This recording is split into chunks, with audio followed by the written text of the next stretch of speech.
우리 좌우에 계신 분들에게 인사 한번 하실까요? 우리 새해 그래도 첫 주일 예배니까 새해 복 많이 받으십시오. 우리 좌우에 계신 분들에게 인사 함께 하겠습니다. 새해 복 많이 받으십시오. 새해 복 많이 받으십시오. 네. 2024년도 여러분들의 삶을 돌아보면은 많은 일도 있었을 겁니다. 많은 일이 있었을 텐데요. 기쁜 일도 분명히 있었고, 때로는 힘든 일도 있었고, 때로는 어찌할 바를 몰라 도망가고자 할 때도 있었고, 때로는 또 너무 기뻐서 춤추고 환호성을 외칠 때가 있었을 겁니다. 그러나 연말이 되고 또 연초가 되면은 많은 것들을 준비하기도 하고 또 어떻게 살아가야 될지 고민을 하는 시점입니다. 그러면서 새해에 접어들면서 가장 많이 붐비는 업종이 있답니다. 혹시 어떤 업종인지 아시나요? 1월 달에 가장 많이 흥행하는 뭐라고 해야 될까요? 가장 많이 히트 친다고 해야 될까요? 이렇게 갑자기 매출이 확 상승하는 업종이 하나 있습니다. 혹시 어떤 업종인지 아시나요? 헬스장입니다.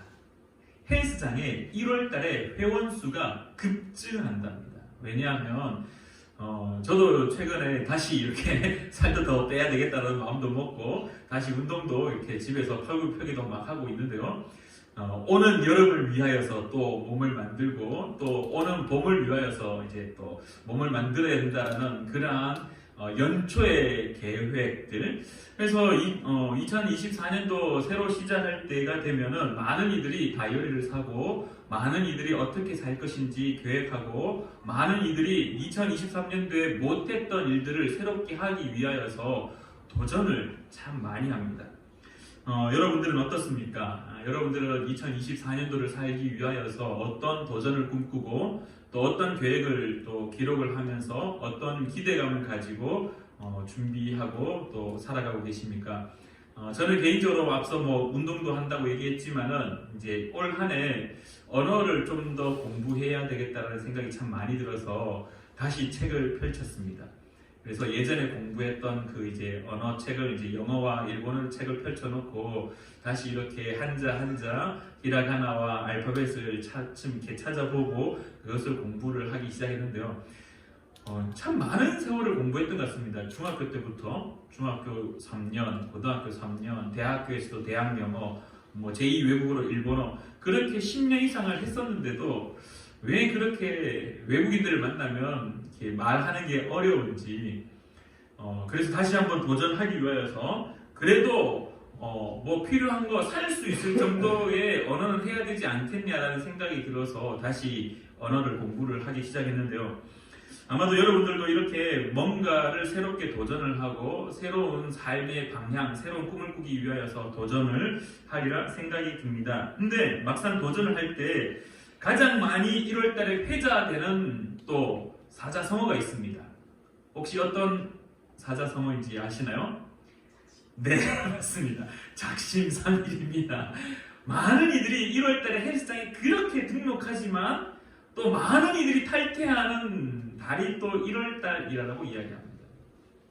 그러면서 많이 이렇게 인터넷상에 가장 많이 찾아보게 되는 이제 사자성어가 이 작심삼일. 그러나 여러분들이 한 가지 팁을 드리자면요. 3일마다 작심삼일을 하시면 됩니다. 그러면 꾸준히 됩니다. 작심삼일 해서 3일 하고 난 이후에 해이해지면 다시 작심삼일을 하시고 이렇게 작심삼일을 3일마다 하시면 되리라 생각이 드는데 어쨌든 이 작심삼일을 하여서 실패하는 이유 중에 한 가지가 두려움입니다. 3일 동안 해봤지만 되지 않는 또다시 옛 모습이 다시 되새겨지고 다시 나타나서 그 했던 모습, 그 3일 동안 도전했지만 이루어지지 않는 것들 때문에 부정적으로 우리가 작심삼일을 이야기하는 경우가 참 많습니다.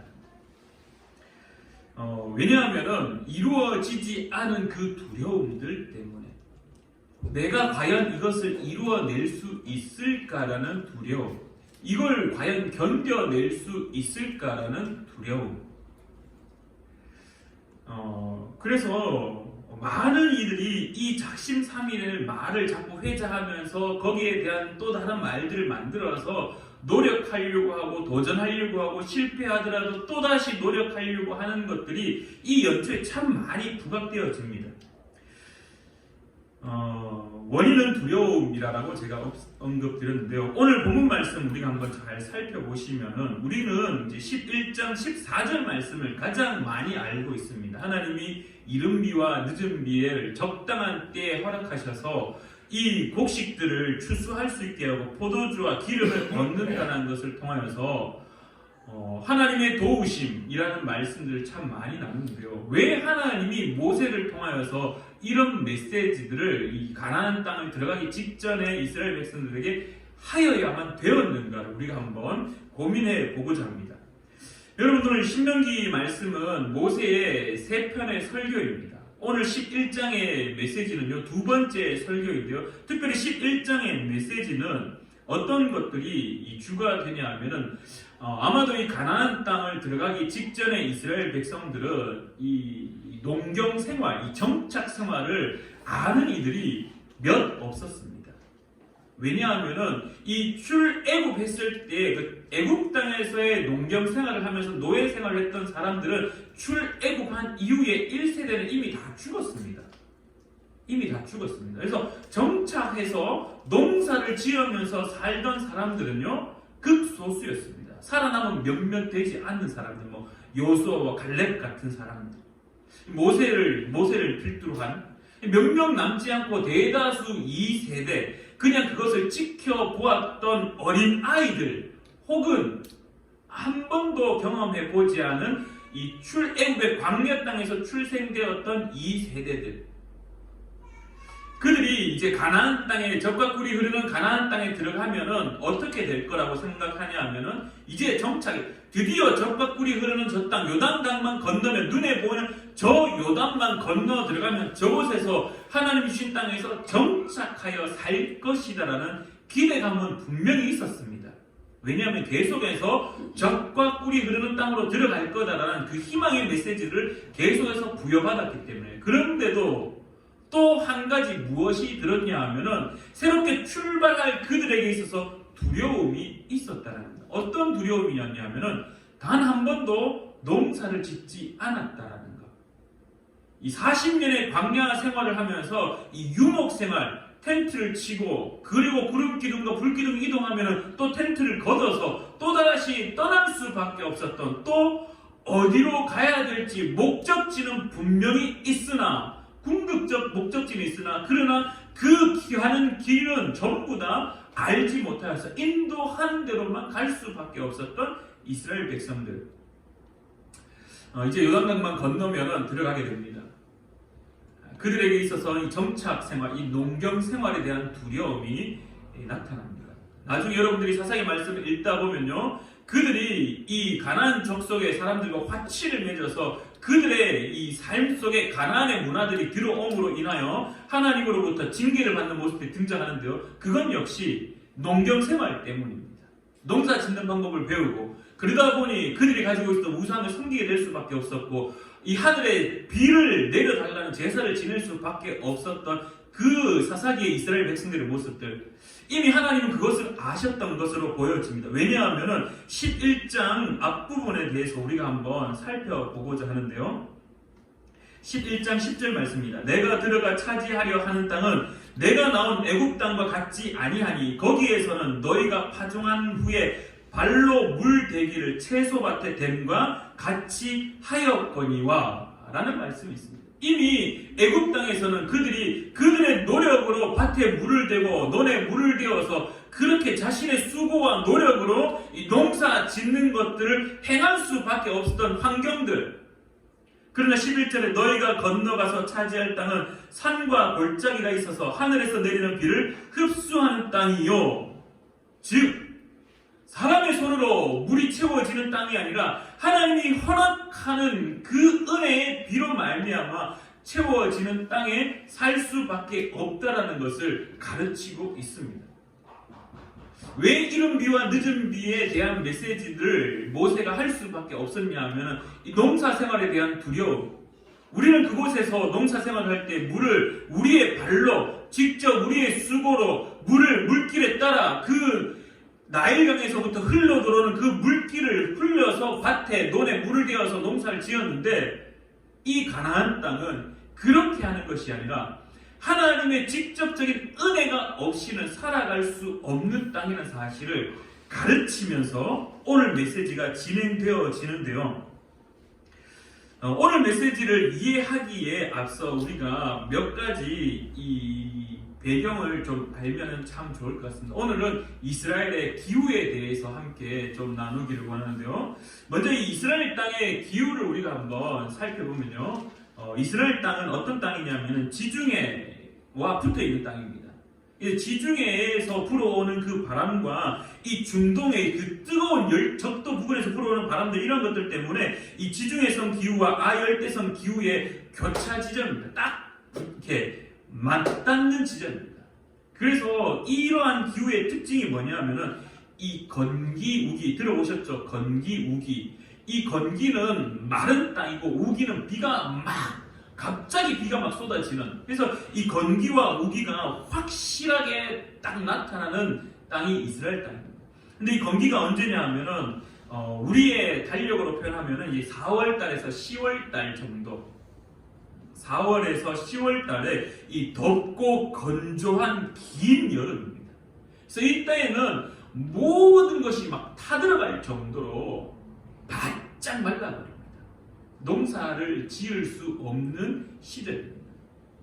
우기는 언제이냐면 이 10월 달까지 이 건기가 끝나면 11월부터 그 이듬해 다음 연도 3월 달까지 이 따뜻하기도 하고 그리고 비가 계속해서 내려서 이 온난하고 다습한 겨울의 시절, 이 시절에 이스라엘은 농사를 짓습니다. 그래서 이 이스라엘 땅의 이 강수량이 가장 높은 시점이 11월 지난 12월부터 그 이듬해 1월과 2월 사이에 1년의 강수량의 70%를 그냥 부어버립니다.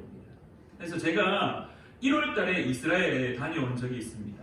1월달에 이스라엘 갔는데요. 요르단 국경을 이제 육로를 통해서 요르단에서 이스라엘로 넘어갈 때 도착은 저희는 이제 요르단에서 넘어와서 국경을 넘어서서 이스라엘 땅에 딱 검문소를 딱 도착을 했는데 버스가 안 온 겁니다. 그래서 왜 이 날씨 이렇게 좋은데 왜 버스가 안 오지 하고 하는데 이스라엘 현지 가이드 목사님한테 연락이 왔는데 예루살렘에서부터 저 밑에 이 에일라 땅으로 해가지고 요르단으로 넘어가는 그 국경까지 내려오는 그 길이 그 전날 비가 갑자기 막 엄청나게 내려가지고 그 내려오는 길이 다 잠겨버린 겁니다. 그 땅은 막 이렇게 산이 있고 들이 있어서 뭐 그 사이사이 길이 있는 것이 아니라 그냥 황량한 광야 땅에 비가 내려버리니까 그 비가 그냥 막 강같이 그냥 그 땅을 휩쓸어버리는 거예요. 그래서 오는 길이 다 비로 인하여서 침수되어서 차가 오지 못하는 그러한 경우. 그래서 이 우기 때에는 차를 몰고 다닐 때 비가 엄청 중요하게 여겨지는 계절입니다. 그래서 그 비 때문에 1시간 만에 갈 수 있는 길을 저희 같은 경우에는 차도 3-4시간 걸려서 돌아왔고 저희도 다시 예루살렘을 올라갈 때 3시간 걸려서 돌아서 그리고 중간에 서서 경찰들이 이렇게 길을 폐쇄했다가 빗물이 빠지고 난 이후에 도로가 다시 드러났을 때 그때 차단봉이 열려서 돌아가는 그러한 일을 경험한 적이 있습니다. 어쨌든 이 우기에는 비가 어마어마하게 옵니다. 근데 이른 비와 늦은 비가 도대체 언제이냐라고 묻는다면요. 이 이른 비는 이 겨울의 시작 지점인 10월과 11월 사이에 내리는 첫 번째 비를 이른 비라고 이야기합니다. 그리고 늦은 비는 언제냐 하면 이 겨울의 끝자락 이 3월에서 4월로 넘어가는 이 건기가 시작되기 직전 마지막으로 내리는 비. 우리의 입장에서는 이 봄비와 같은 비입니다. 그래서 이른 비를 어떻게 보면은 그 중간에 11월 중순 이후부터 2월 때까지 어마어마하게 내리는 그 비를 겨울비라고 이야기하는데요.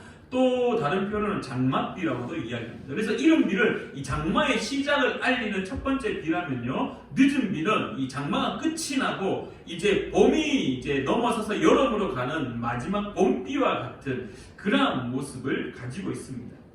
근데 왜 하나님이 모세를 통하여서 이 이른비와 늦은비를 적당한 때에 내리겠다라고 말씀하셨느냐라는 것이 우리에게 있어서 가장 중요한 것입니다. 앞서 언급드렸지만은 광야 땅을 생활했던 이스라엘 백성들이 출애굽하여서 이제 가나안 땅에 들어갑니다. 그들에게 있어서 많은 고민들이 있었겠죠. 많은 고민들. 어떻게 하면 그 땅에 살 것인가에 대한 고민들이 있었겠죠. 눈에 보이는 가나안 땅, 첫 번째 보였던 그 여리고 성부터 시작해서 저 땅에 가서 우리가 어떻게 살 것인가. 정탐꾼들이 와가지고 2명은 가서 살 수 있다 했지만은 10명은 어떻게 했습니까? 우리는 그 땅에 들어가면 죽을 수밖에 없다. 거인들이 살고 있고 아무리 포도송이가 거대하고 우리가 먹을 것이 많다 할지라도 우리는 그 땅에 들어가면 죽을 수밖에 없습니다. 가지 마십시오. 라고 그런 부정적인 이야기들이, 그 파다한 소문들이 가득한 그 이스라엘 사람들의 삶 속에 이제 들어가야 되는데, 이제 막상 현실로 닥쳐왔는데, 이제 요단강 그 강만 건너면은 적과 꿀이 흐르는 땅인데 어떻게 살아갈 것인가? 어떻게 살아갈 것인가? 우리는 양만 치고 이렇게 유목 생활만 했는데 어떻게 정착하면서 그 땅에서 농사를 지으며 살 수 있을까? 이 질문 앞에 모세는 무엇이라고 표현했냐면 11절 말씀에 너희가 건너가서 차지할 땅은 산과 골짜기가 있어서 하늘에서 내리는 비를 흡수하는 땅이요. 하나님이 분명히 비를 내리시는 땅인데 14절 말씀에 어떻게 내리느냐? 여호와께서 너희의 땅에 이른 비, 늦은 비를 예비하고 계신다는 사실을 분명히 밝히고 있다는 겁니다. 오늘 2024년도 첫 주일 예배를 드리는 사랑하는 우리 푸른나무교회 성도님들, 두렵지 않습니까? 혹시 두렵지 않습니까? 2024년은 과연 어떠한 것들이 나의 삶 앞에 펼쳐질까? 물론 기대감이 있습니다. 이야, 기대감. 이 2024년 이 한 해도 정말 나의 사업도 잘 될 것이고 나의 가정도 행복해질 것이고 내가 걸어가는 그 모든 땅이 다 복될 것이라는 그 기대감이 있습니다. 그러나 또 다른 한편에서는 우리를 끄집어 내리는, 우리를 무너뜨리는, 우리를 계속해서 주춤하게 만드는 생각, 두려움. 어떻게 살 것인가? 어떻게 살 것인가? 지금 나의 삶의 환경이 여전히 불편하면 어떻게 하지? 좀 더 나은 삶의 환경으로 들어서야 되는데 여전히 또 불편하면 어떻게 하지? 아무것도 이루어지지 않으면 어떡하지? 내가 이렇게 계획하였는데 이 계획한 것들이 다 실패하면 어떻게 될까? 그 질문과 그 물음표와 그 궁금증이 이스라엘 백성들에게도 있었을 뿐만 아니라 오늘 우리에게도 있다라는 것입니다. 이게 팩트입니다. 그때 모세를 통한 대답은요, 하나님은 이른 비와 늦은 비를 준비하셨다는 거예요. 사랑하는 우리 푸른나무교회 성도님들, 하나님은요 이른 비와 늦은 비를 준비하셨는데 이 이른 비와 늦은 비가 어떤 비, 시기적으로 내리는 것 말고 어떤 비냐면요, 이 이른 비는요 파종의 시작을 알리는 비인데 건기 동안에 막 바짝 말라 있습니다. 모든 것이 말라 있습니다. 다 황폐한 땅이 되었고 막 땅이 쩍쩍 갈라져가지고 막 그곳에 뭘 심어도 아무것도 이 작물들이 성장하지 않을 것만 같은 그러한 황폐한 땅에 이른 비가 내리는데요. 그 이른 비가 어떨 정도까지 내리냐면은 그 땅이 농사가 될 수 있을 정도의 이 땅이 될 때까지 비가 쫙 내린답니다. 그래서 건기 동안에 많은 땅을 온종일 적시어서 파종할 수 있을 정도로, 씨앗을 심을 수 있을 정도로 내리는 비가 이른 비라는 것입니다. 모든 것이 아무리 둘러봐도 될 수 없는 환경들, 절대로 이루어지지 않을 것만 그런 환경 속에 하나님이 무엇을? 이른 비를 주시는데요. 땅을 적시기 시작하였고 쩍쩍 갈라져서 막 흙가루만 날리던 그러한 땅이 촉촉함을 넘어서서 이제 땅에 씨앗을 심을 때 이 씨앗이 땅에 뿌리를 내리고 성장할 수 있을 만큼의 땅으로 변화시키는 것이 무엇이냐? 이른 비다라는 거예요. 여러분의 삶 속에 이런 비가 내리기를 간절히 축원합니다. 우리의 삶의 2024년도 시작할 때 이 땅에 여러분의 삶의 그 환경 가운데 하나님의 은혜의 그 단비가 내려서 여러분의 삶의 파종이 시작될 수 있도록 여러분의 삶의 새로운 걸음이 시작될 수 있기를 간절히 축원합니다. 또한 늦은 비는 무엇이냐면요, 늦은 비는 농사의 마지막을 알리는 비입니다. 이 농사의 마지막을 알리는데 이 농사의 마지막은 어떤 비냐면요, 겨울 동안 자란 그 열매, 겨울비라고 앞서 말씀드렸습니다. 막 폭우처럼 천둥을 동반한 비가 막 엄청 내립니다. 그래서 그 황량한 땅에 이 식물들이, 작물들이 막 성장을 막 쫙 이루어내는 겁니다.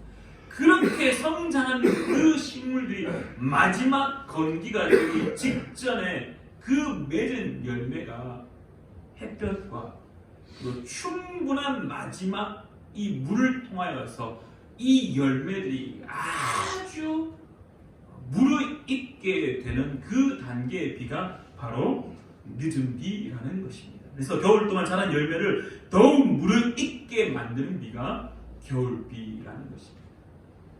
하나님이 왜 모세를 통하여서 이른 비와 늦은 비, 이 겨울비, 이 장맛비, 엄청 내리는 폭우가 아니라 이 처음 시작과 마지막의 모습을 가르치냐? 결국 2024년도 첫 시작은 하나님의 이른 비로 시작하기를 간절히 축원합니다. 2024년도 마지막은 하나님의 늦은 비로 마무리하기를 간절히 축원합니다. 그래서 하나님이 여러분의 삶의 시작을 알리고 하나님이 여러분의 삶의 마지막을 또한 가르쳐주는 저와 여러분의 삶이 되기를 간절히 축원합니다. 그 한 가지 더 우리가 또한 바라보아야 될 것이 있는데요, 그냥 단순히 이렇게 이른 비와 늦은 비를 내리겠다라고 끝나는 것이 아니라 언제 내리느냐. 우리는 이미 이 기후의 환경을 통하여서 그때가 이른 비가 3월이고 늦은 비가 이른 비가 10월이고 늦은 비가 그 다음에 3월이라는 사실을 알고 있지만요, 그러나 그 이스라엘 백성들의 입장에서는 이 이른 비가 늦은 비가 도대체 언제이냐라고 질문한다면은 하나님은 모세를 통해서 무엇이라 가르치냐면은 때, 적당한 때라고 가르치고 있습니다. 근데 여러분들 적당한 때라고 그러니까 뭐 그냥 올 때 되면 오겠구나라고 생각할 수 있을 겁니다. 적당한 때. 근데요, 이 때라는 단어가 히브리어로 이 에트라는 이 에트라는 단어인데요, 이 에트라는 단어는 최적의 시간입니다. 정확한 타이밍, 에트라는 말입니다. 하나님이 정확한 시간에 정확한 타이밍에 정말 너무나 필요한 그 필요의 시점에 정확하게 내리는 이 시기, 그게 때라는 겁니다. 그래서 적당한 때는 적당히 뭐 이만하면 됐다라는 그 적당히의 개념이 아니라 정말로 필요한 그 시점에 최적의 그 시간에 하나님이 허락한다라는 것을 모세가 가르치고 있다는 겁니다. 여러분의 시간에도 분명히 최적의 시간이 있을 겁니다. 여러분의 삶에도 분명히 그 최적의 시간이 있을 텐데요, 파종을 하기 위한, 그리고 수확을 하기 위한 그 최적의 시간에 하나님이 여러분의 삶 가운데 이른 비와 늦은 비를 허락하신다는 사실을 기억하기를 간절히 축원합니다. 기다리실 줄 아셔야 됩니다. 그 적당한 시간까지의 그 시기, 그 삶의 자리를 기다릴 줄 아셔야 됩니다. 그러나 마지막으로 우리가 또 한 가지 또 살펴보아야 될 것이 있는데요, 이 마지막은 적당한 때에 내린 다음에 너희가 곡식과 포도주와 기름을 얻을 것이요. 이제 하나님이 이른 비와 늦은 비를 적당한 시기에 최적의 타이밍에 비를 허락하셨습니다. 은혜를 허락하셨습니다. 그리고 난 이후에 수확을 하는 모습을 가르쳐 줍니다. 무엇이 한 개 빠져 있습니다. 무엇이 빠져 있는 것 같습니까? 무엇이 빠져 있는 것 같습니까?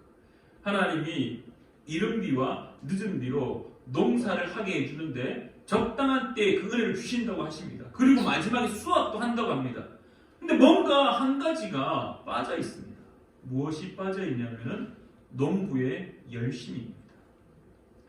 단순히 비가 내리고 단순히 하나님이 적당한 시기에 그 은혜를 허락하신다고 해서 이것이 과연 이루어질 수 있겠죠. 그러나 오늘 우리가 한 가지 더 기억해야 될 것, 오늘 여기에서 생략되어 있는 것이 있다라면은 바로 농부의 수고와 열심을 기억해야 된다는 것입니다. 파종의 시기까지 그냥 시간만 보내는 것이 아닙니다. 파종의 시기까지 이런 비가 왔네, 늦은 비가 오네, 수확 되겠네. 아무런 일도 하지 않은 농부에게는 수확거리는 없습니다. 이른 비가 내리면은 파종해야 됩니다. 씨를 심어야 됩니다. 비가 올 때마다 또 비가 오지 않을 때는 비가 올 때 얼마나 성장을 열심히 하겠습니까? 근데 이 곡식만 성장하겠습니까? 바람이 불어서 또 다른 잡초의 씨앗들과 또 다른 이 식물들이 넘어와서 그 땅에 가라지들이 성장하고 있을 때 계속해서 그 땅에 나아가 내 식물이 잘 자라고 있는지 없는지 확인과 그리고 밭갈이를 계속해서 해야 되는 그 농부의 수고, 열심. 오늘 저와 여러분들에게 왜 하나님이 이른 비와 늦은 비가 허락되어지는데 왜 내 삶의 곡식과 포도주와 기름이 없느냐라고 질문한다면 오늘 우리에게 농부의 열심과 농부의 수고가 사라진 무관심만 남아있다는 겁니다. 이른 비와 늦은 비가 분명히 있습니다. 하나님의 은혜가 분명히 우리 삶 가운데 부어지는데 우리가 그 삶을 누리지 못하는 것은 하나님, 오케이, 하나님 내리십시오. 근데 나는 무관심하여서 나는 그 하나님이 일하는 것에 대해서 무관심하여 정착되든지 파종을 하든지 그냥 나는 내 멋대로 내 마음대로 하나님의 이른 비와 늦은 비와 상관없이 삶을 살아간다라면은 우리는 곡식과 포도주와 기름을 얻을 수 없다라는 것입니다. 사랑하는 우리 푸른나무교회 성도님들, 이 2024년도 하나님은 분명히 우리에게 이른 비와 늦은 비로 은혜를 허락하십니다. 언제? 가장 절묘한 타이밍에, 가장 적절한 시기에, 최적의 시간에 우리에게 그 은혜를 허락하십니다. 근데 이것만 기억하셔서 나는 내 멋대로 하고 난 될 대로 되라. 하나님이 이른 비와 늦은 비를 주시니까 나는 곡식과 포도주, 기름 다 충분히 얻을 거야? 아니요. 생략되어 있는 이 농부의 열심과 수고를 다시 한번 기억하기를 간절히 축원합니다. 하나님이 우리에게 은혜를 주십니다. 그러면요, 우리는 그 은혜를 받아 열심히 여러분의 삶 속에서 그 은혜대로 살고자 몸부림치는 것이 필요하다는 겁니다. 모세가 이 이스라엘 백성들한테 이른 비와 늦은 비, 이 하나님의 은혜가 없이는 살아갈 수 없다라며 가르치며 그 가르침에 배제되어 이렇게 밑에 베이스로 깔려 있는 것이 무엇이냐 하면은 13절입니다. 내가 오늘 너희에게 명하는 내 명령을 너희가 만일 청종하고 너희의 하나님 여호와를 사랑하여 마음을 다하고 뜻을 다하여 섬기면, 농부의 열심이 있어야지만이, 농부의 수고가 있어야지만이 이 곡식과 포도주와 기름이 우리의 삶 속에 풍성해진다는 것을 오늘 저와 여러분에게 가르치고 있다는 것입니다. 사랑하는 우리 푸른나무교회 성도님들, 2024년도 기대감이 넘칩니다. 근데 한편으로는 또 두렵습니다. 새롭게 시작해야 될 일들이 있고 어떻게 나아가야 될지 몰라서 아둥바둥하고 있는 저와 여러분들의 모습. 그러나 하나님은 우리에게 가르치고 있는 것은 이른 비와 늦은 비를 분명히 예비하고 계신다는 것. 그리고 그 이른 비와 늦은 비를 적당한 때 최적의 시간에 우리에게 비를 내리신다는 것, 은혜를 주신다는 것. 그러면서 동시에 우리에게 이 농부의 수고와 열정들, 열심을 기억하여서 그 이른 비와 늦은 비 사이에 삶 속에 최선의 삶을 살라라고 가르치고 있습니다. 이 한 해가 이른 비와 늦은 비의 은혜를 만끽하며 또한 매일의 삶에 농부의 열심으로 살아가는 저와 여러분 되기를 간절히 축원합니다. 기도하겠습니다. 참 좋으신 하나님 아버지, 은혜를 진실로 감사드립니다. 하나님은 우리를 부르셨습니다. 그냥 부르신 것이 아니라 우리에게 필요한 것들을 미리 예비하신 후에 부르셨습니다. 그리고 어떻게 살아갈 건지에 대한 많은 것들을 말씀을 통하여서 가르치고 있습니다. 이른 비를 준비하셨고 늦은 비를 준비하셨고 가장 적당한 때에 이 삶의 시작을 알리며 또한 삶의 마무리를 알리시는 모습을 바라봅니다. 또한 하나님 아버지 그 삶의 중간 과정 가운데 사랑하는 우리 푸른나무교회 모든 성도님들이 농부의 열심을 따라 최선의 삶을 매일매일 살고자 몸부림칠 수 있도록 주님 도와 주시옵소서. 말씀대로 살고자 기억하며 마음판에 새기는 사랑하는 우리가 되기를 간절히 구하며 살아계셔 역사하시는 예수님의 이름으로 기도드리옵나이다. 아멘.